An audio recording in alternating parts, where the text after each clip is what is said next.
반갑습니다. 찬양 인도자가 너무 뜨겁게 찬양 인도를 하시네요. 성금요 예배 전에 순교하실 것 같아요.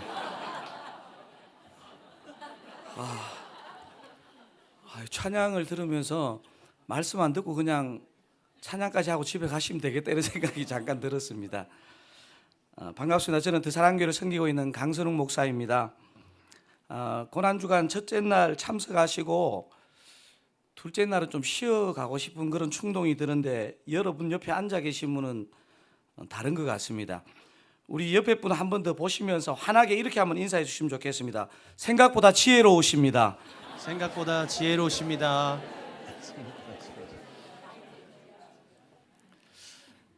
저는 2007년부터 10년 동안 분당 우리 교회에서 청년부 또 교구 사역을 하고 미국 이민교회를 가서 6년 반 있다가 재작년 2월에 드사랑교회로 부름을 받아서 한국으로 다시 오게 되었습니다. 제가 분당 우리 교회 사역할 때 광주 오포 쪽에 살았거든요.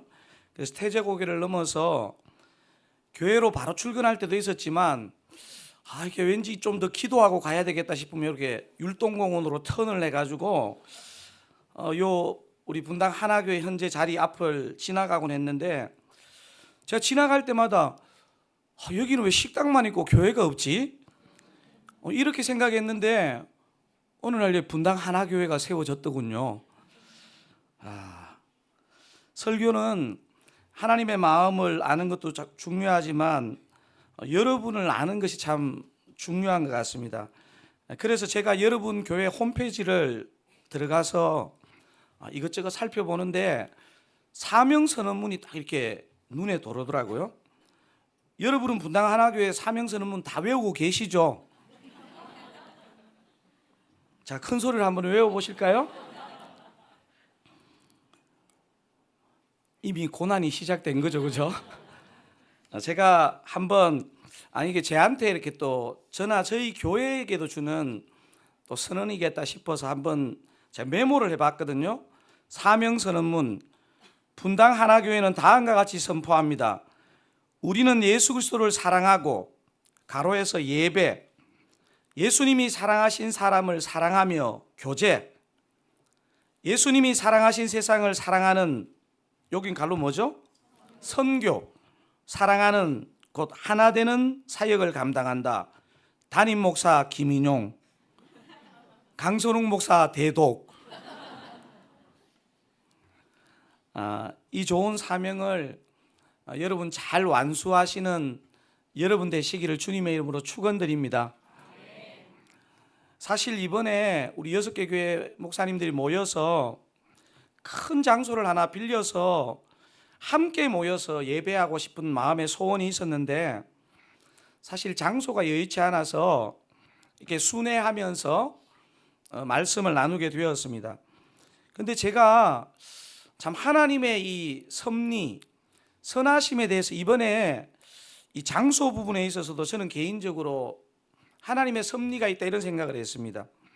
왜냐하면 지금 대한민국이 현재 너무 어지럽고 이번에 산불 피해가 어마어마한데 6개 교회가 모여서 너무 즐거운 게 이 대한민국 사회에 그렇게 좋은 타이밍은 아닌 것 같다는 생각이 들었습니다. 그리고 사실 생각해 보니까 각 교회를 우리 담임 목사가 방문해 봐야지 여러분 형편을 알아야지 기도가 될 거 아닙니까? 저는 사실 여러분 지하에 이렇게 빼곡하게 모여 있을 줄은 몰랐습니다. 여러분 이런 것을 전문 용어로 콩나물 시루라고 하죠. 하여튼 오늘 여러분을 만난 게 너무 놀랍습니다. 이번에 혹시 이 고난주간 연합부흥의 주제를 혹시 아시나요?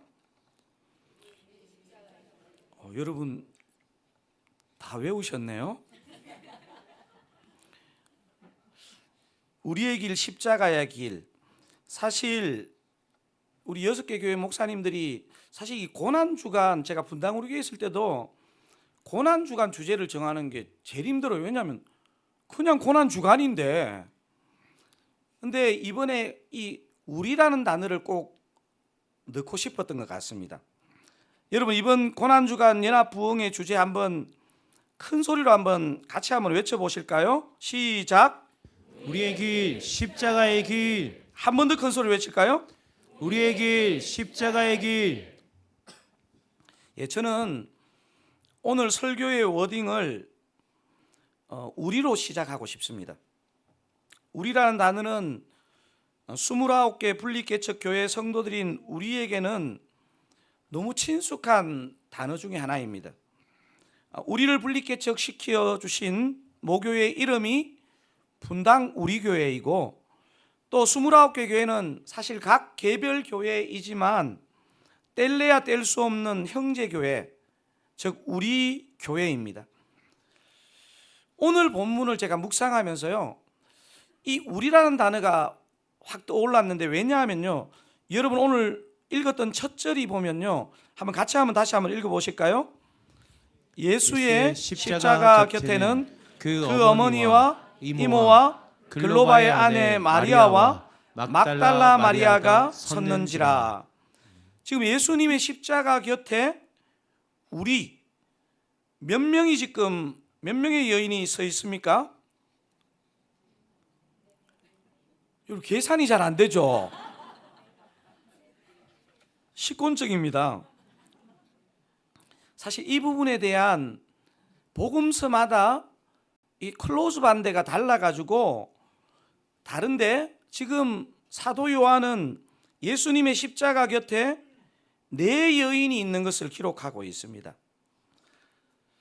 여러분, 얼마나 사랑하고 얼마나 마음이 간절했으면 이 참혹한 현장까지 따라왔겠습니까? 여러분, 근데 오늘 본문은 우리가 사실 25절부터 읽었지만요, 바로 앞에 23절, 24절을 같이 읽어보면요, 사도 요한이 분명히 4명의 남자, 4명의 여자를 의도적으로 대비시키고 있는 것을 알 수 있습니다. 여러분, 23절, 24절, 제가 23절 먼저 한번 읽어보겠습니다. 군인들이 예수를 십자가에 못 박고 그의 옷을 취하여, 같이 읽어볼까요? 4기세에 나눠 각각 한 기씩 얻고 속옷도 취하니 이 속옷은 호지 아니하고 위에서부터 통으로 짠 것이라. 24절 같이 읽을게요. 군인들이 서로 말하되 이것을 찢지 말고 누가 얻나 제비 뽑자 하니, 이는 성경에 그들이 내 옷을 나누고 내 옷을 제비 뽑나이다 한 것을 응하게 하려 함이로라. 군인들은 이런 일을 하고. 오늘 마지막에 지금 어떻게 끝납니까? 누가? 군인들은 이런 일을 하고, 이렇게 끝납니다. 근데 우리가 23절을 볼 때 몇 명의 군인인 것을 알 수 있습니까? 4-5명요? 4명의 군인인 것을 알 수 있습니다. 왜요? 예수님의 겉옷을요 4깃으로 나누었거든요. 여러분, 이거 한번 생각해 보십시오. 4여인은요 예수님의 죽음을 애통해하고 있는데, 4군인은요 이 현장에서 예수님의 수의를 4명이 나눠 가지고 있습니다. 분명히 사도 요한은 이 십자가 현장에서 이 두 우리를 지금 대비시켜 주고 있습니다. 같은 4명의 숫자지만 한 무리는 예수님을 조롱하고 있고 한 무리는 너무나 마음 아프게 애도하고 있습니다. 여러분, 이 우리가 참 중요한데요, 우리의 위험성이 있습니다. 여러분, 출애굽기 23장 2절, 저는 그 청년 시절 때부터 이 구절이 제 마음에 확 이렇게 꽂혀 있는 것 같아요. 여러분, 같이 한번 읽어볼까요? 출애굽기 23장 2절. 다수를 따라 악을 행하지 말며 송사의 다수를 따라 부당한 증언을 하지 말며. 여러분, 다수, 우리가 된다고 해서 항상 선의 편에 서는 건 아닌 것 같아요. 사랑하는 분당 하나교회 성도님 여러분, 여러분이 속한 교회, 여러분이 속한 다락방, 여러분이 속한 모임은 항상 주님이 기뻐하시는 우리가 되시기를 주님의 이름으로 축원드립니다. 자, 오늘 본문을 조금 더 세밀하게 살펴볼 필요가 있습니다. 자, 십자가 곁에 내 여인이 누구인지를 생각하면서 한번 25절을 다시 한번 읽어보겠습니다. 시작. 예수님의 십자가 곁에는 그 어머니와 이모와 글로바의 아내 마리아와 막달라 마리아가 섰는지라. 지금 4명밖에 안 되는데 Three Marys. 죄송합니다. 4명 중에서 3명이 마리아입니다. 이름이. 여러분 오늘 처음 알으신 분도 계시죠? 여러분 이 표현이 이해가 되십니까? 근데 내 여인이 이 참혹한 현장에서 서 있다는 거예요. 저는 사실 이 구절이 너무너무 많이 읽었는 구절인데 이번 고난주간을 준비하면서요, 이게 이해가 좀 잘 안 됐어요. 사실은 그 예수님의 어머니도 계신데 이게 어떻게 서 있을 수가 있지? 사랑하는 아들이 그냥 병으로 사망한다 해도 자식은 가슴에 묻는다 그러잖아요. 그 슬픔과 고통을 감당하기 힘들 것인데 이 참혹한 십자가형을 받는 이 현장에 여러분 분명히 사도 요한의 기록을 보면요, 4명의 여인을 얘기하면서 섰는지라 이렇게 되어 있습니다. 이게 저는 굉장히 낯설게 느껴졌습니다. 보통 여인은요, 이 정도 되면요 실신합니다. 어머니 마리아의 머릿속에 사랑하는 장남 예수와의 그 참 수많은 추억이 막 순식간에 머리에 지나가지 않겠습니까? 베들레헴에 여관이 없어서 아기 예수를 구유에 낳고 해야 했던 그 참 서러웠던 시간, 헤롯 왕이 어린아이들을 죽인다고 할 때 아기 예수를 데리고 애굽으로 망명해서 몇 년간 이민 생활을 했던 것, 한 번도 불순종함 없이 착하게 자란 예수의 성장기가 이 지금 엄마로서 서쳐가지 않겠습니까? 제가 아무리 생각해봐도 그냥 자연인 어머니로서는요, 여기 십자가 옆에 서 있는다는 거, 이거는 저는 기적인 것 같아요. 기적. 근데 분명한 것 하나가 있습니다. 제가 볼 때 마리아가 실신하지 않고 졸도하지 않고 이렇게 서 있을 수 있는 이유가 있다고 생각되어집니다. 예수가 갓난쟁이 때 마리아가 들었던 예언 하나가 아마 평생 그의 마음속에 되뇌어졌을 것입니다. 아기 예수의 정결회식을 하러 예루살렘 성전에 갔을 때 만난 시므온이라는 노인이 예수의 어머니에게 했던 예언의 말입니다. 자, 마리아가 어떤 말을 들었는지 한번 누가복음 2장 34절 35절, 제가 34절 먼저 한번 읽어보겠습니다. 시므온이 그들에게 축복하고 그의 어머니 마리아에게 말하여 이르되, 보라, 이는 이스라엘 중 많은 사람을 패하거나 흥하게 하며 비방을 받는 표적이 되기 위하여 세움을 받았고. 여러분 35절 같이 한번 읽어볼까요? 또 칼이 내 마음을 찌르듯 하리니 이는 여러 사람의 마음의 생각을 드러내려 함이니라 하더라. 여러분 지금 35절에 제가 색깔 있는 글씨를 표시했죠? 뭐라고 되어 있습니까? 칼이 내 마음을 찌르듯 하리니. 아마 마리아는요, 그날 이 말을 듣고 절대로 잊을 수 없었을 겁니다. 마음에 품고 있었을 것입니다. 도대체 이게 무슨 말인가? 칼이 나의 마음을 찌르듯 한다는 게 무슨 말일까? 사랑하는 아들, 이 십자가에서 지금 고통당하고 조롱당하는 것을 보면서 마리아는요, 그때 했던 시몬의 예언이 작동했을 거예요. 그래서 예수의 십자가 곁에서 마리아와 이 세 여인이 서 있는 것입니다. 육신의 어머니로는 감당할 수 없는 일이었지만 하나님의 말씀을 마음에 담고 있는 자는 강하다. 하나님의 말씀이 역사하는 인생은 죽을 것 같은 상황에서도 견딜 수 있는 힘이 있다는 것을 오늘 이 마리아가 서 있다는 이 표현이 우리에게 주는 도전입니다. 예수님의 십자가 곁에는 네 여인만 있었는 게 아닙니다. 혹시 누가 있었습니까? 있었죠? 26절 같이 한번 읽어보겠습니다. 예수께서 자기의 어머니와 사랑하시는 제자가 곁에 서 있는 것을 보시고 자기 어머니에게 말씀하시되 여자여 보소서 아들이니이다 하시고, 자, 예수님의 십자가 곁에는 네 여인이 서 있었고 그 어머니 곁에 누가 있다는 것입니까? 사랑하시는 제자라는 표현을 사용하고 있습니다. 사랑하시는 제자가 누굴까요? 왜 이렇게 잘하세요? 이 복음서를 지금 쓰고 있는 사도 요한입니다. 여러분, 예수님의 모든 제자가 예수님 십자가 지실 때 다 도망친 거 아니에요? 근데 어떻게 요한이 있어요? 여러분 표정이 글쎄 말이에요. 다 도망쳤잖아요. 그리고 예수님도 그것을 예언했습니다.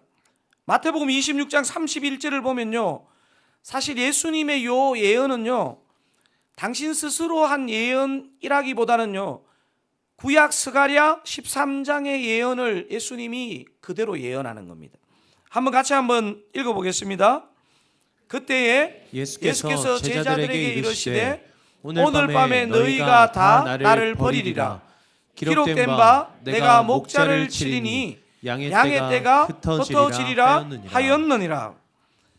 지금 제자들에게 뭐라 그럽니까? 오늘 밤에 뭐라 그러죠? 너희가 다 나를 버리리라 그랬습니다. 그리고 기록된 바 이 기록된 바는요, 구약 스가랴 13장의 내용입니다. 예수님의 제자들은 십자가 지시기 전에 다 도망갔습니다.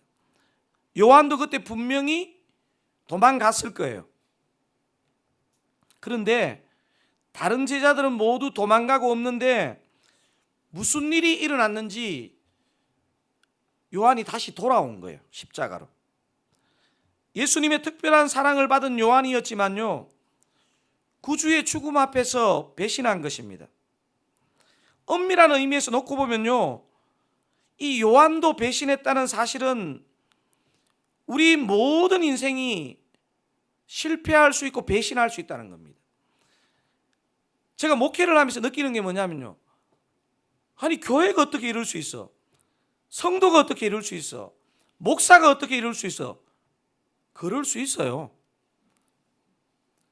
제가 미국 이민교회에 있을 때 저희 교회는 아니었는데 결혼 5번 한 여인도 봤습니다.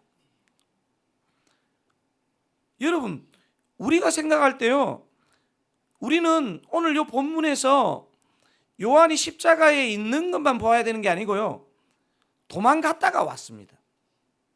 그래서 요한의 돌아옴을 보면서 우리가 깨달을 수 있는 중요한 진리가 하나 있는데요, 모든 사람은 넘어지고 실패하지만요, 회개는 빠를수록 좋다는 것입니다. 제자들은 예수님께서 떡 5덩이와 물고기 2마리로 5,000명을 먹이시는 기적을 베푸실 때는 예수님이 너무 자랑스러웠을 거예요. 아, 나 이분의 제자라고. 병든 자를 막 고쳐주실 때는요, 진짜 절대로 예수님 안 떠날 거라고 생각했을 것 같아요. 왜냐하면요, 잘 나가고 있거든요.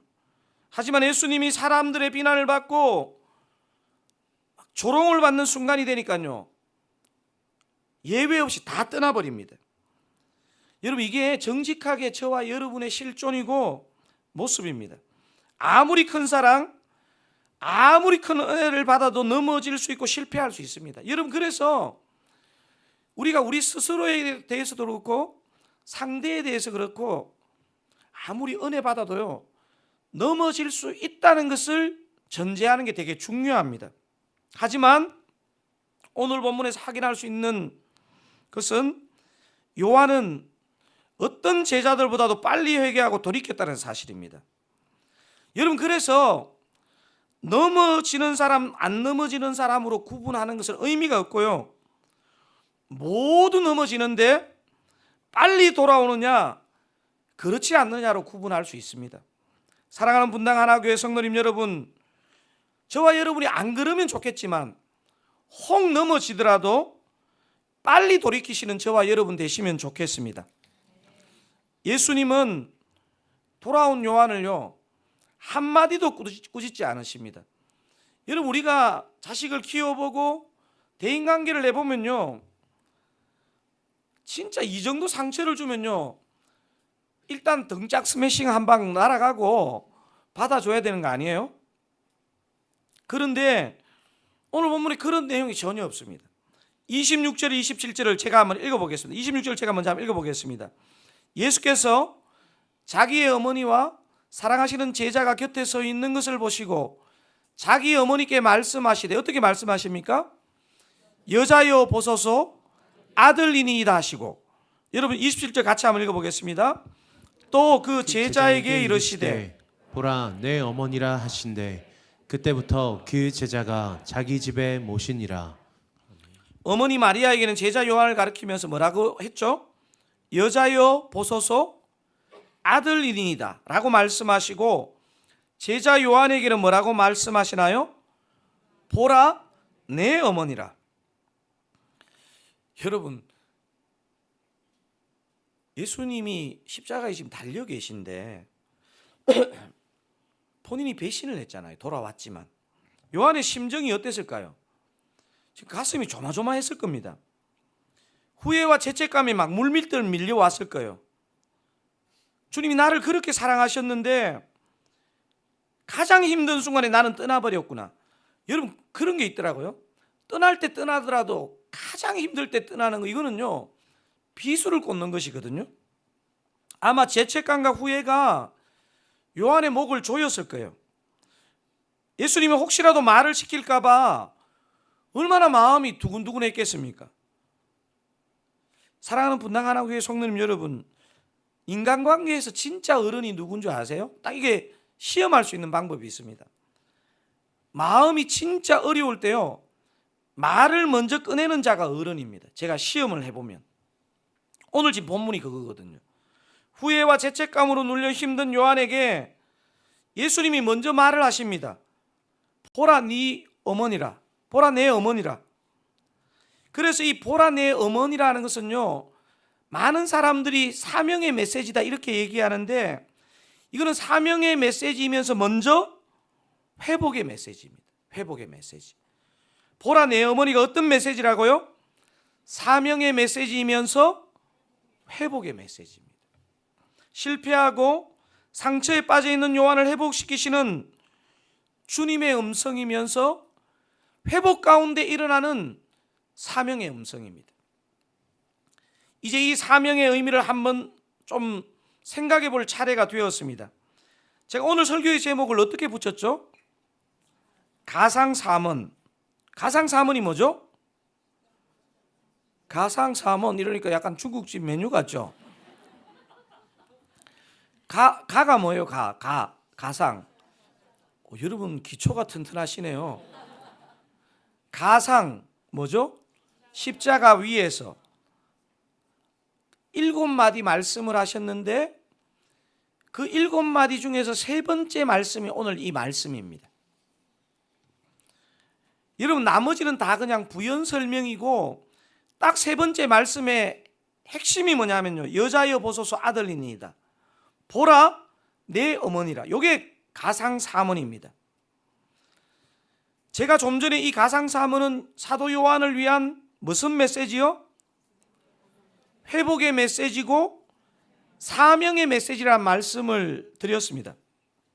그렇다면 도대체 이 사명은 무슨 사명이란 말입니까? 많은 내용이 아마 그 안에 들어있을 거예요. 그렇지만 이 사명을 2가지로 해석할 수 있습니다. 첫 번째는요, 가상사문에 담긴 2가지 사명 중에 첫 번째는 육신의 부모를 잘 섬기라. 육신의 가족을 잘 섬기라. 가상사문에 담긴 첫 번째 의미가 뭐라고요? 육신의 부모를 잘 섬기라. 좀 확장해 보면 육신의 가족을 잘 돌아보라. 여러분 복음서를 읽어보면요, 예수님의 아버지가 누구죠? 요셉인데 요셉의 얘기가 공생에 전혀 등장하지 않습니다. 아마도 요셉의 유년기 때 아버지 요셉이 돌아가신 것 같아요. 누가복음 2장을 참고해 보면요, 예수님이 12살 때 예루살렘 성전에 갔다 오고 그 다음 내용부터는요, 아버지 요셉 이야기가 없습니다. 아마 그래서 예수님의 어린 시절에 아버지는 돌아가시고 어머니 마리아는요, 혼자 과부로 예수님과 형제들을 키우신 것 같습니다. 평생 고달프게 사신 과부 어머니에 대한 깊은 연민과 사랑이 장남인 예수님께 있었을 거예요. 사실 그것뿐 아니고 무엇보다도 예수님은요, 내 부모를 공경하라는 10계명 중에 5번째 계명을 늘 마음에 담고 있었던 것 같아요. 뭐가 그걸 증명하냐면요, 십자가상에서 이 고통의 순간에 이 지금 어머니를 부탁하는 내용을 얘기하고 있거든요. 사랑하는 분당하나님 교회 성도님 여러분, 우리가 이 땅의 사명 중에 사명은요, 육신의 부모, 가족들을 잘 섬기는 것입니다. 십자가에 매달려 있는 고통을 우리가 어떻게 상상할 수 있겠습니까? 그 극한의 고통에서 말 한마디 하는 게 얼마나 힘들겠습니까? 여러분 사실 말이 가상칠언이지 그 고통의 현장에 있는 것 자체가 힘들 거예요. 그런데 이 극심한 고통의 순간에 세 번째 말이 뭐냐면 보라 내 어머니라. 여러분 그러기 때문에요, 우리가 예수님의 말씀은 다 귀 기울여야 되지만 이 고통의 순간에 하셨다는 것은요, 우리 마음에 무게감이 다릅니다. 여러분 부모님이 유언으로 하신 말씀은요, 자식들에게 무게감이 다릅니다. 이 말씀의 연장선에서 바울도요, 아마 이 복음서를 통해서 가슴에 담고 사랑하는 영적인 아들 디모데에게 거의 비슷한 얘기를 하고 있습니다. 여러분 한번 디모데전서 5장 8절을 제가 한번 읽어볼게요. 누구든지 자기 친족, 특히 자기 가족을 돌보지 아니하면 믿음을 배반한 자요 불신자보다 더 악한 자니라. 사랑하는 분당하나 교회 성도님 여러분, 육신의 부모, 육신의 가족을 잘 돌보시는 저와 여러분 다 되시기를 주님의 이름으로 축원드립니다. 우리가 첫 번째 사명을 생각해 보았습니다. 그렇다면 가상 사문에 육신의 가족을 잘 돌보라는 의미만 있을까요? 저는 그렇지는 않는 것 같습니다. 더 중요한 의미가 이 안에 들어 있습니다. 이 선언은요, 새로운 가족 관계에 대한 선언입니다. 그래서 두 번째 가상 사문에 담긴 두 번째 사명은 뭐냐면요, 여러분 이번은 큰 소리로 한번 같이 한번 읽어보겠습니다. 영적인 가족을 잘 섬기라. 누구를 잘 섬기라고요? 영적인 가족을 잘 섬기라. 여러분 이 지점에서 우리가 한번 좀 짚고 넘어가야 할 점은요, 예수님의 동생들이 최소한 복음서에 보면 4명이 기록이 나오거든요. 근데 왜 동생들한테 어머니를 안 맡기고 지금 사도 요한에게 부탁하는 거예요? 이런 표정이 글쎄 말이에요. 아마도 이때까지 예수님의 4 동생은요, 예수님을 메시아로 믿지 않았고 그래서 이 죽음의 현장에도 동참하지 않았던 것 같아요. 근데 생각해보면 예수님 동생들도 불쌍해요. 형이 메시아라는데 이 집안 식구가 메시아라 그러면 잘 믿어지겠어요? 예수님께서 공생애 중에 진짜 가족이 누군가를 얘기한 적이 있습니다. 여러분도 아시죠? 마태복음 12장에 나와 있습니다. 자고 한번 교독해 보겠습니다. 예수께서 무리에게 말씀하실 때에 그의 어머니와 동생들이 예수께 말하려고 밖에 섰더니 한 사람이 예수께 여짜오되 보소서 당신의 어머니와 동생들이 당신께 말하려고 밖에 서 있나이다 하니 말하던 사람에게 대답하여 이르시되 누가 내 어머니며 내 동생들이냐 하시고. 여러분 49절 읽겠습니다. 손을 내밀어 제자들을 가리켜 이르시되 나의 어머니와 나의 동생들을 보라. 함께 읽겠습니다. 누구든지 하늘에 계신 내 아버지의 뜻대로 하는 자가 내 형제요 자매요 어머니이니라 하시더라. 누가 예수님의 형제요 자매요 어머니라고 하십니까? 하늘에 계신 내 아버지의 뜻대로 하는 자. 여러분 이런 의미에서 오늘 여러분 옆에 앉아 계신 분은 보통 분이 아닙니다. 가족입니다. 가족. 분당 하나교회라는 그 이름 속에 제가 이해할 때 그 하나교회라는 이름과 목회설학 속에 저는 이 가족됨이 녹아 있는 것 같아요. 제가 오늘 김인용 목사도 아니면서 계속 목회 철학을 얘기하고 이러네요. 옆에 누가 앉으셨나요? 진짜 가족이 앉으셨나요? 아니면 모르는 분이 앉으셨나요? 여러분 옆에 누가 앉았던 옆에 분은 영적인 가족입니다. 여러분 옆에 분 보시면서 한번 이렇게 한번 인사 나누실까요? 옆에 분 보시면서요. 우리가 가족이라네요.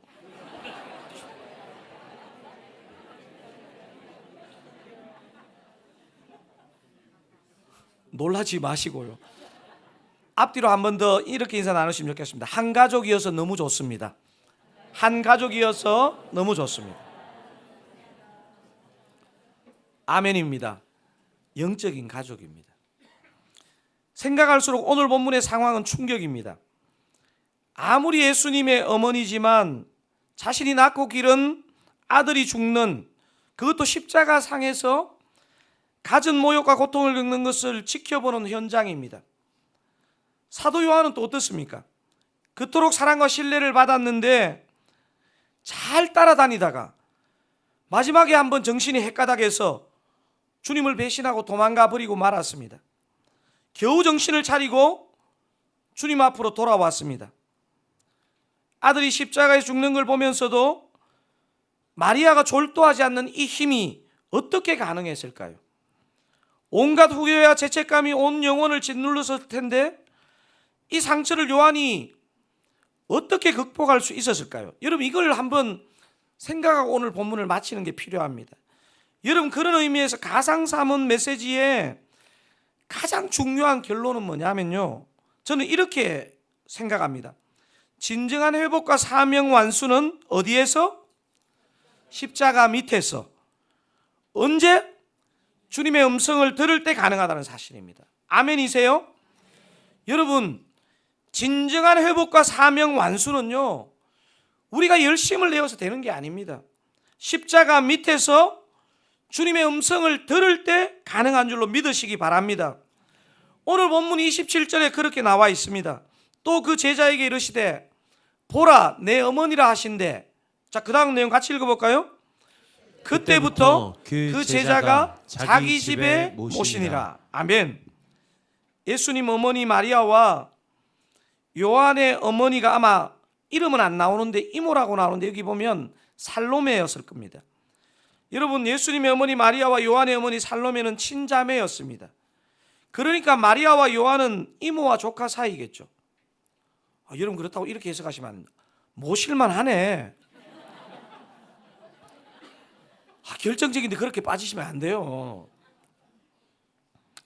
예수님의 이 가상 사문 이후에, 예수님의 이 신적인 부탁 이후에 두 사람의 관계는 영적인 어머니와 아들로 살았습니다. 여러분 예수님의 12제자 가운데 순교하지 않고 가장 오래 살다가 자연사한 한 사람이 있죠. 누굽니까? 바로 사도 요한입니다. 사도 바울 다음으로 많은 신약 성경을 남긴 사람이 누구입니까? 요한입니다. 요한복음, 요한일서, 요한이서, 요한삼서, 요한계시록. 유대 전승에 의하면요 사도 요한이 소아시아 에베소까지 가서 목회를 하였는데 마리아가 요한과 함께 에베소까지 같이 가서 죽을 때까지 요한의 사역을 위해서 중보하고 또 요한은 그 어머니로부터, 마리아로부터 예수님의 그 살아있을 때의 메시지들을 들었다고 합니다. 그러니까 여러분, 연로한 마리아를 요한이 그냥 일방적으로 봉양한 것을 넘어서서 아마도 요한은요, 이 어머니로부터 엄청난 영적인 혜택을 받았을 거예요.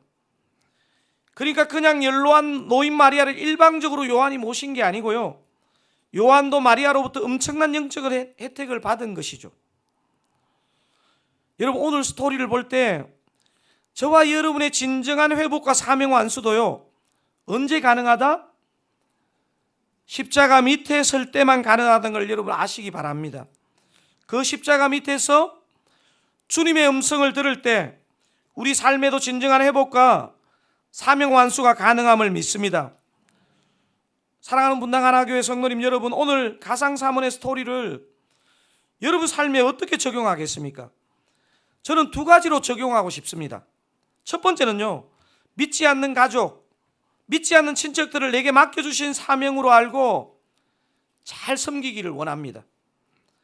여러분, 안 믿는 가족이 있다면, 안 믿는 배우자, 안 믿는 자녀가 있다면요, 오늘부터 주님 앞에 많이 우세요. 제가 보니까 가장 강력한 전도는요, 주님 앞에 우는 것입니다. 제가 아는 어떤 목사님 간증을 들어보니까 이분이 총각 시절에 그분의 삶이 인간적으로 보면 너무 불행한 가정이었어요. 그 큰형님 댁에 이분이 총각 시절에 얹혀 사는데 자기가 예수를 믿고 나서 보니까 형님이 너무 불쌍하더래요. 그래서 막 방에서 맨날 울었대요. 형님을 위해서 기도하면서. 그러니까 형님이 어느 날 방문을 열면서 그만 울어라, 내가 이제 교회 나갈게. 전도가 이렇게 쉽다니까요. 저와 여러분도 골방에서 믿지 않는 가족을 위해 많이 우시기를 바랍니다. 역사가 일어날 줄로 믿습니다. 두 번째, 진짜 영적인 가족인 교회 식구들, 특별히 다락방 식구들을 잘 섬기겠습니다, 이렇게 적용하면 좋겠습니다. 여러분, 사실 제가 보니까요, 이 시대는 불안의 시대고 고독의 시대인 게 맞는 것 같아요. 왜냐하면요, 얼마나 여행을 많이 다니는지 모르겠습니다. 우리가 행복하기 위해서 지금 절박한 게 여행이 아니거든요.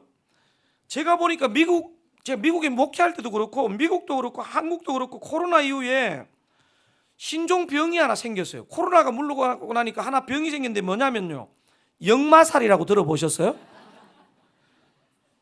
이게 의학계에 발표된 병은 아닌데요, 코로나보다 더 무서운 것 같아요. 막 여행을 가서 지쳤는데 또 여행을 해요. 여러분 안 그러시나요? 지혜로우신 분당 하나교회 성도님 여러분, 답답하면요, 여행으로 푸는 게 아니고요, 영적인 식구들 다락방에서 푸는 거예요. 여러분, 오래 여행하고 집에 돌아오면 여러분 모두가 하는 진리의 말 있잖아요.